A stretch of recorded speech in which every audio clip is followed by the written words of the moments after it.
say blue. Ignore them. They don't know fashion.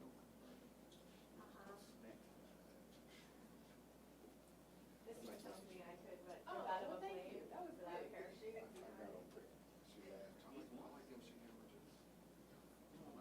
Don't, Thank you. Gotcha, I feel you.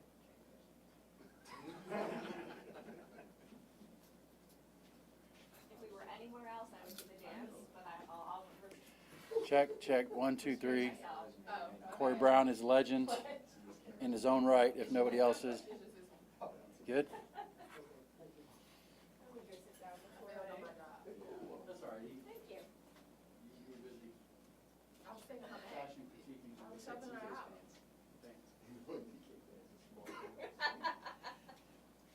Just trying to help a brother out.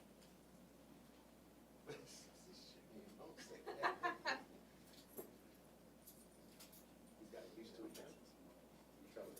You don't call it teleprompter, what is it called? A confidence monitor. Yeah, that's the word. Was that the euphemism or no? I don't know. I don't know, nobody will probably Thinking know. AR, but okay. Your brother, right?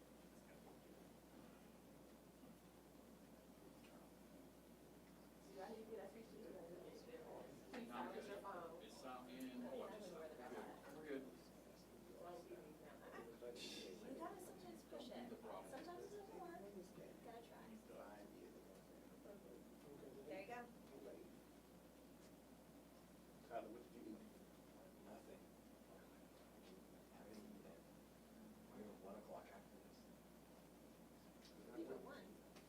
Nearly sick. You got 1 o'clock. Are you kidding? Hey, I'm not getting involved in No, that. not the same. You just say it was thin. Okay. You have also for it. I may need you for now, but if I can get it done fast enough. I know what you want me to there for.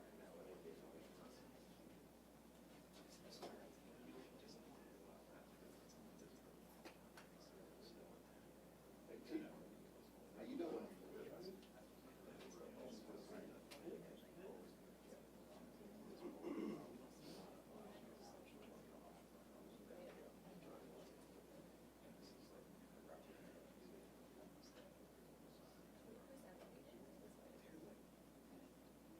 This sounds terrible.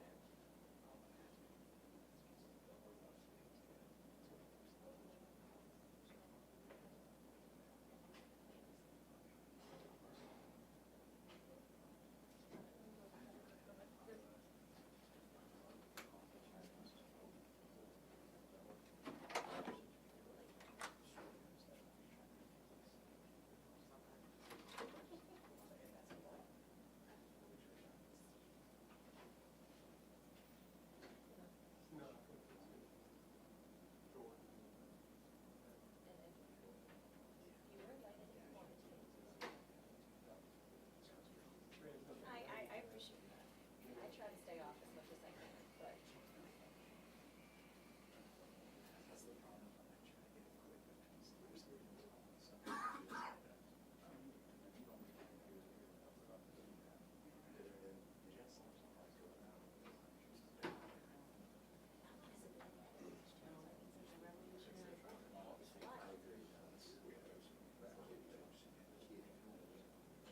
I didn't even know they existed.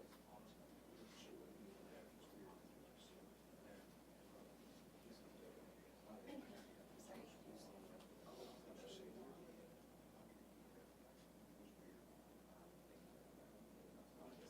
It's fine, just let me know. I'm just gonna, I'll go back and tell them just to be tight. Let me, no. What is I'm saying? What is that on the- Yeah, go there, can see them.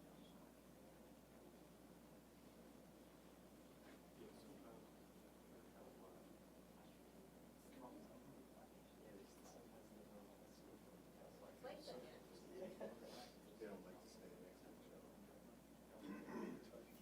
Yeah, it's here.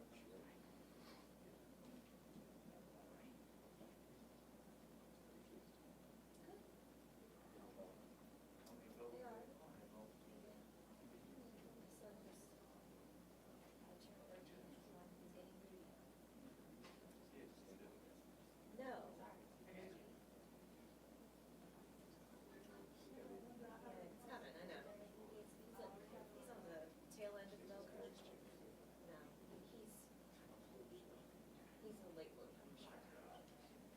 Way late like that. I know, that's what I told him, because he was texting me, he's like, oh, yeah, we're gonna go. You are, just, we're on time table. Those cans and all. My baby.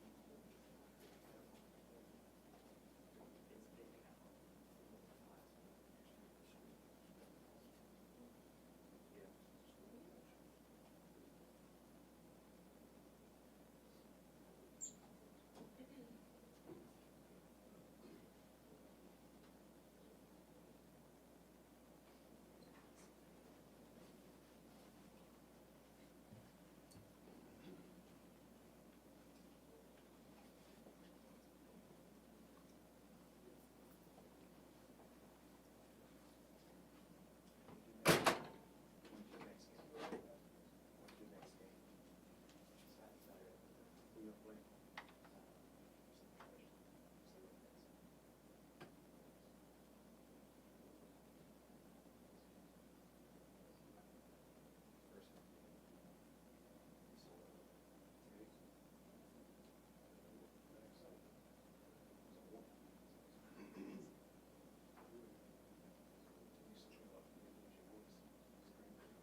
Good afternoon. Thanks for joining us today. Today I want to share outcomes pertaining to a search warrant served on Detroit Street residents in the Woodstock area of Jacksonville. This operation was born out of undercover work by dedicated detectives in our street-level narcotics unit. Our undercover detectives knowingly insert themselves amidst the dangers of street narcotics and the street narcotics trade to protect our community from both illegal drugs and the violence that it perpetuates. On Tuesday, August 8th, a tactical team from the JSO Narcotics Unit executed a search warrant and arrested the following two individuals, Dakari Robertson and Jakari O'Neill. When narcotics detectives searched the residence, they located many firearms and firearm components in addition to a variety of illegal drugs. Detectives located and seized 45 firearms, 22 semi-automatic handguns, 15 rifles, 5 shotguns, and 3 revolvers. Multiple pistols were fitted with extended magazines, and several of these rifles and shotguns were sawed off and or had stocks removed. 10 of these firearms had been reported stolen locally, and 1 was reported stolen out of Clay County. 2 were reported stolen from out of state. 1 of these guns was stolen from a state trooper in Missouri. Additionally, a variety of firearm components were seized, including 8 drum magazines, 28 freestanding magazines, 2 illegal Glock switches, which render semi-automatic guns fully automatic, and a large and varied assortment of ammunition. This house was a verifiable arsenal of guns, crime guns. All these firearms were forensically examined by the JSO firearms experts. 9 of the tested guns were confirmed as crime guns from past incidents of gun violence here in Jacksonville. 1 .40 caliber firearm was confirmed to have been used in a March 2021 shooting into an occupied dwelling. 1 9mm firearm was confirmed to have been used in a May 2022 assault in Waycross, Georgia. Another .40 caliber firearm was confirmed to have been used in a January 2023 armed robbery in which a gun was discharged. Another 9mm firearm was confirmed to have been used in a December 2023 shooting in which an individual was injured. Another .40 caliber firearm was confirmed to have been used both in a July 2020 shooting into a dwelling and a September 2020 shooting in which an individual was injured. Another 9mm firearm was confirmed to have been used in a July 2021 shooting in which an individual was injured. Another 9mm firearm was confirmed to have been used both in a September 2022 attempted murder, in which multiple individuals were injured, and an October 2022 shooting into an occupied dwelling.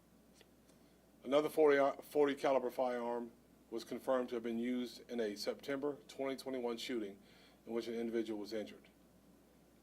And then again, another .40 caliber firearm was confirmed to have been used in 4 separate violent crimes.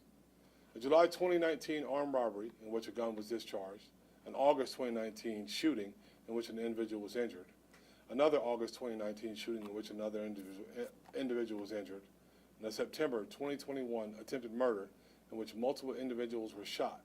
Additionally, there was a variety of narcotics seized from the house, including narcotics, powder cocaine, crack cocaine, MDMA pills, crystal meth, marijuana. Upon searching the home, narcotics detectives immediately became aware that this residence was not only being used to store drugs, but also for narcotics manufacturing and distribution. Narcotics detectives located and seized manufacturing paraphernalia, scales with evidence of drug residue, glass jars with evidence of drug residue, several bags of evidence of drug residue, in addition to firearms, narcotics, and drug paraphernalia. Investigators also seized additional items, $5,849 in cash, a book ledger for defendant Dakari Robinson. The target of this investigation is no stranger to law enforcement, having previously served 3 years in Florida State Prison on a felony gun charge. Robinson was arrested on many serious felony charges, including possession of firearm by a convicted felon, possession of a short barrel rifle, possession of a short barrel shotgun, possession of a machine gun, armed trafficking in MDMA, armed sale of marijuana, armed possession of marijuana with the intent to sell, sale of cocaine, sale of marijuana, and unlawful use of a two-way communications device. Jakari O'Neal was also arrested on a variety of felony charges, including armed trafficking in cocaine, 2 counts of armed trafficking in MDMA, trafficking in MDMA, armed sale of cocaine, sale of marijuana, armed possession of methamphetamine with intent to sell, armed possession of cocaine with intent to sell, armed possession of marijuana with intent to sell. Robertson and O'Neal now face serious criminal penalties as they are prosecuted by our partners at the State Attorney's Office. This operation shows how crime guns and gun violence are woven into the fabric of the illegal narcotics trade, which we've said many, many times. Where there are drugs, there are always crime guns. And crime guns are used over and over again by violent criminals. The contents of this house alone evidence that reality. This agency will continue to locate and dismantle drug operations in Jacksonville. We do this not only to remove the poison that fuels death and addiction, but also to remove the accelerant which ignites gun violence in our community. I want to commend the dedicated detectives, many of which are in the room involved in this operation.